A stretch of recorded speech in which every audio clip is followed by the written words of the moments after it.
Hi friends, வணக்கம் and welcome to நாகாஸ் எங்கள் வீட்டு சமையல். ஃப்ரெண்ட்ஸ், இன்றைக்கி நம்மளுடைய சேனலில் ஒரு ஹெல்த்தியான ரெசிபி தான் பார்க்க போகிறோம். Not only healthy, weight loss பண்ணணும்னு நினைக்கிறவங்களுக்கு இது ஒரு வெயிட் லாஸ் ரெசிபின்னு கூட சொல்லலாங்க. ஆமாங்க, நம்ம எந்த அளவுக்கு மில்லட்ஸ் யூஸ் பண்ணுறோமோ அந்த அளவுக்கு நம்ம ஈஸியாக வெயிட் லாஸ் பண்ணலாம். ஸோ இன்றைக்கி நம்ம சாமி அரிசி பிரியாணி கூட இன்னொரு டிஷ்ஷான உருளைக்கிழங்கு கிரேவியும் நம்ம பார்க்கலாங்க. வாங்க நம்ம இப்போ வீடியோக்குள்ளே போகலாம். ஃபஸ்ட்டு இன்றைக்கி நான் சாமி அரிசி பிரியாணி எடுத்திருக்கேன். இன்றைக்கி ஒரு 2 டம்ளர் பெரிய டம்ளரில் நான் அரிசி எடுத்திருக்கேன். நல்லா ஒரு 1 hour to 2 hours நல்லா நம்ம ஊற வச்சிடலாம். இப்போ நம்ம ஒரு குக்கரில் அளவாக எண்ணெய் ஊற்றிக்கலாம். ஏன்னா நம்ம சொன்ன மாதிரியே வெயிட் லாஸ் ரெசிபி அப்படின்னு சொல்லியிருக்கோம்.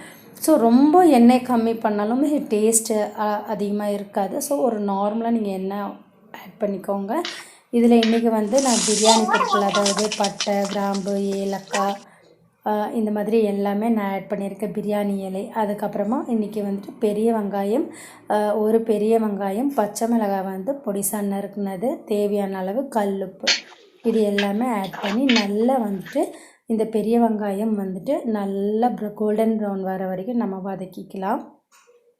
கூடவே இன்றைக்கி சின்ன வெங்காயமும் நான் அரைச்சி ஊற்றிருக்கேன் காரத்துக்காக. அப்புறம் 2 தக்காளி அதை கூட நான் சின்னதாக நறுக்கி போட்டுட்டேன். இப்போ நான் புதினாவையும் அரைச்சி போட்டுட்டேன். அதே மாதிரி கொத்தமல்லி இலையை நான் இப்போ ஃப்ரெஷ்ஷாக நான் ஆட் பண்ணிக்கிறேன். கூட நம்ம இஞ்சி பூண்டு பேஸ்ட்டும் நம்ம ஆட் பண்ணிக்கலாம். கூட நான் பட்டாணி ஊற வச்சதை நான் கூட ஆட் பண்ணிக்கிறேன். ஸோ அந்த டேஸ்ட்டை நல்லா என்ஹான்ஸ் பண்ணி கொடுக்கும். நம்ம இந்த சாமையில் பிரியாணி செய்யும்போது கொஞ்சம் ரொம்ப ஓவர் ட்ரையாக இல்லாமல் கொஞ்சம் மசாலா அதாவது மசாலா பொருட்களை கம்மி பண்ணிவிட்டு இந்த மாதிரி அது கிரேவி மாதிரி இருக்கா, அந்த மாதிரி கொஞ்சம் அந்த மாதிரி ஆட் பண்ணிக்கிட்டீங்க அப்படின்னு சொன்னால் ரொம்ப டேஸ்டியாக இருக்கும். நம்ம போட்ட ஐட்டம்ஸ் எல்லாமே நல்லா வதங்கினோன்னே அந்த எண்ணெய் நல்லா பிரிஞ்சு வந்துடும். அந்த டைமில் நம்ம இன்றைக்கி 1/2 கப் தயிர் ஆட் பண்ணிக்கலாம். தயிர் நம்ம எதுக்காக ஆட் பண்ணுறோன்னா அந்த பிரியாணி நல்லா அந்த சாஃப்ட்னஸ் கொடுக்கறதுக்காக நம்ம ஆட் பண்ணிக்கிறோம். இப்போ நான் ஒரு சின்ன லெமன் ஒன்று ஆட் பண்ணிக்கிறேன். அந்த லெமன் ஜூஸ் ஆட் பண்ணியாச்சு. ஏன்னா லைட் அந்த புளிப்புத்தன்மை இருக்கும்போது நல்லாயிருக்கும். இப்போ ஊறின அரிசியை நம்ம கூட ஆட் பண்ணிக்கலாம். இப்போ அந்த அரிசி எல்லாமே போட்டுட்டு அதை நல்லா நம்ம கிளறி கொடுத்துடலாம். அந்த அரிசியும் அந்த மசாலா எல்லாமே நல்லா பிளெண்ட் ஆகணும். அதுக்காக தான் அந்த மசாலா நல்லா எண்ணெய் பிரிஞ்சு வரணும்னு சொன்னது. இப்போ அதுக்கு தேவையான அளவு நம்ம தண்ணீர் ஊற்றிக்கலாம். இப்போ தண்ணி பார்த்துக்கிட்டிங்கன்னா 1:3 நம்ம இன்றைக்கி ஆட் பண்ணணும். நார்மலாக இதுக்கு நான் ஒரு 1:2ன்ற கணக்கில் ஆட் பண்ணியிருக்கேன் இது பிரியாணிக்கு. உங்களுக்கு ரொம்ப ட்ரையாக வேண்டாம்னு நினைக்கிறவங்க 2.5 நீங்கள் ஆட் பண்ணிக்கலாம். இப்போ நான் தம்முக்கு கீழே தோசை தவா கீழே வச்சுட்டு மேலே குக்கர் வச்சுருக்கேன். அதில் நான் நம்ம கிண்டிகிட்டே இருக்கும்போது ஆட்டோமேட்டிக்காக ஓரளவுக்கு முக்காப்பதம் வரும்போது நான் மேலே ஒரு பிளேட் வச்சுட்டு மேலே சின்ன குழவிக்குள்ள இந்த மாதிரி நம்ம வெயிட் வச்சுட்டேன். ஆட்டோமேட்டிக்காக நம்ம சிம்மில் ஒரு 10 minutes வச்சோன்னா நல்லாவே குக் ஆயிடுச்சு. குக் ஆனோன்னா நான் இறக்குறப்ப இந்த நம்ம தம்முக்கு வச்சுருக்கோம் இல்லையா, அதை ஆஃப் பண்ணிவிட்டு நம்ம நெய் ஊற்றி நான் கிளறிக்கிட்டேன். எந்த ஒரு பிரியாணிக்குமே நம்ம நெய் ஊற்றினோம் அப்படின்னு சொன்னால் நம்மளுடைய பிரியாணி ரொம்ப சூப்பராக இருக்கும். அந்த அரிசி அந்த பளபளப்புன்னு சொல்லுவாங்களே, அந்த பளபளப்போ அந்த நமக்கு பிரியாணியில் சூப்பராகவே கிடைக்கும். இன்றைக்கி சாமை அரிசி பிரியாணிக்கு சூப்பரான ஒரு சைட் டிஷ் ப்ரிப்பேர் பண்ணலாம் அப்படின்ட்டு இன்றைக்கி நான் உருளைக்கிழங்கு கிரேவி அதுக்கு ப்ரிப்பேர் பண்ணுறேன். அதுக்கு ஃபஸ்ட்டு ஒரு நான்ஸ்டிக் பேன் எடுத்து வச்சுக்கலாம். அளவான எண்ணெய் எடுத்துக்கிட்டால் நம்ம போதும். அதாவது 1 to 2 tablespoon ஆயில் நம்ம ஊற்றிக்கலாம். கடலெண்ணெய் ஊற்றிக்கலாம்.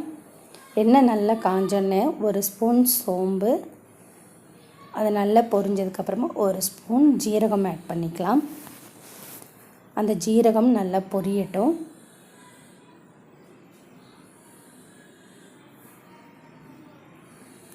பொரிஞ்சதுக்கப்புறமா நம்ம இன்றைக்கி 1 ஸ்பூன் மல்லித்தூள் ஆட் பண்ணிக்கிறோம். எல்லாமே இன்றைக்கி வந்து நம்ம ஆயிலில் தான் ஃப்ரை பண்ண போகிறோம். கூடவே இன்றைக்கி ஒரு பெரிய ஸ்பூனில் ஒரு 1/2 ஸ்பூன் வந்துட்டு குருமா பொடி இருக்கு இல்லையா, அதாவது கரம் மசாலா, அதை ஆட் பண்ணிக்கலாம்.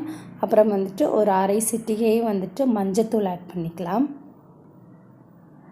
நம்ம இன்றைக்கி வந்து டைரெக்டாக வந்துட்டு பொடி வந்துட்டு இன்றைக்கி மிளகாத்தூள் வந்துட்டு 1 ஸ்பூன் ஆட் பண்ணியிருக்கோம். எல்லாமே ஆயிலே நம்ம ஆட் பண்ணுறனால அந்த ஃப்ளேவர் வந்து அந்த ஆயிலில் இறங்கி அந்த கிரேவி வந்துட்டு அவ்வளோ டேஸ்டியாக இருக்குங்க. நார்மலாக நம்ம மசாலாலாம் அரைச்சிட்டு அதுக்கப்புறமா நம்ம வந்து பொடிகளெல்லாம் போடுவோம். இது வந்துட்டு நம்ம ஆயிலே நம்ம வந்துட்டு அந்த பொடிகளெல்லாம் ஃப்ரை பண்ணிவிட்டு அதுக்கப்புறமா நம்ம கிரேவி ஆட் பண்ணும்போது அந்த கிரேவி வந்து செம்ம டேஸ்ட்டில் இருக்கும். இப்போ தான் நம்ம வந்துட்டு பெரிய வெங்காயம், ஒரு சின்ன சைஸ் பெரிய வெங்காயம் நான் வந்துட்டு கட் பண்ணதை ஆட் பண்ணிக்கிறேன். அதையும் அந்த இது ஃப்ரை பவுடர்லேயே வந்துட்டு நம்ம ஃப்ரை பண்ணிக்கலாம் நல்லா. இப்போ நல்லாவே ஃப்ரை ஆயிடுச்சு. இந்த டைமில் வந்துட்டு நம்ம இஞ்சி பூண்டு பேஸ்ட் ஆட் பண்ணிக்கலாம். இஞ்சி பூண்டு வந்துட்டு நம்ம உருளைக்கிழங்கு டிஷ் அப்படிங்கிறனாலேயே வந்துட்டு இஞ்சி பூண்டு எந்த அளவுக்கு நம்ம ஆட் பண்ணுறோமோ அந்தளவுக்கு நம்மளுடைய ரெசிபி டேஸ்டியாக இருக்கும். இப்போ வந்துட்டு நான் வந்து 2 தக்காளி வந்து சின்ன சைஸில் தக்காளி வந்துட்டு நான் ஆட் பண்ணியிருக்கேன். அந்த தக்காளி வந்து நல்லா வதங்குற வரைக்கும் அந்த பவுடர்லேயே வந்துட்டு அதை நல்லா வந்துட்டு ஆயில்லையே வதக்கிக்கலாம். நல்லா ஸ்மாஷ் பண்ணி விட்டுருங்க. நல்லா அந்த தக்காளி வந்து வதங்கிடணும். இப்போ அந்த தக்காளி எல்லாம் நல்லா வதங்கிடுச்சு. இந்த ஸ்டேஜில் வந்துட்டு நமக்கு தேவையான அளவு சால்ட் ஆட் பண்ணிக்கலாம். எப்பயுமே நம்ம வெங்காயம் போடும்போது நம்ம வந்துட்டு சால்ட் ஆட் பண்ணோம் அப்படின்னு சொன்னால் வெங்காயம் வந்துட்டு சீக்கிரமாகவே வதங்கிடும்.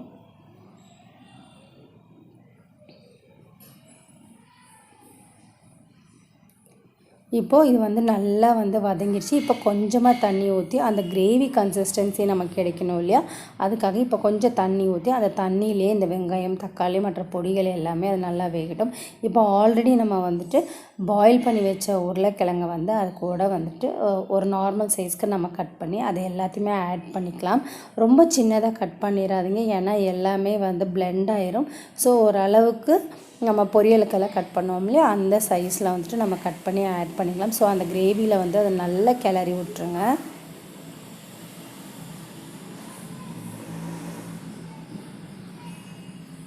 இப்போ வந்துட்டு நான் கசகசா, இஞ்சி பூண்டு எல்லாம் இருக்குது இல்லையா, பூண்டு எல்லாத்தையுமே அதை அரைச்சி தண்ணி ஊற்றி அரைச்சி அந்த பேஸ்ட்டையும் நான் கூட வந்துட்டு ஆட் பண்ணிட்டேன்.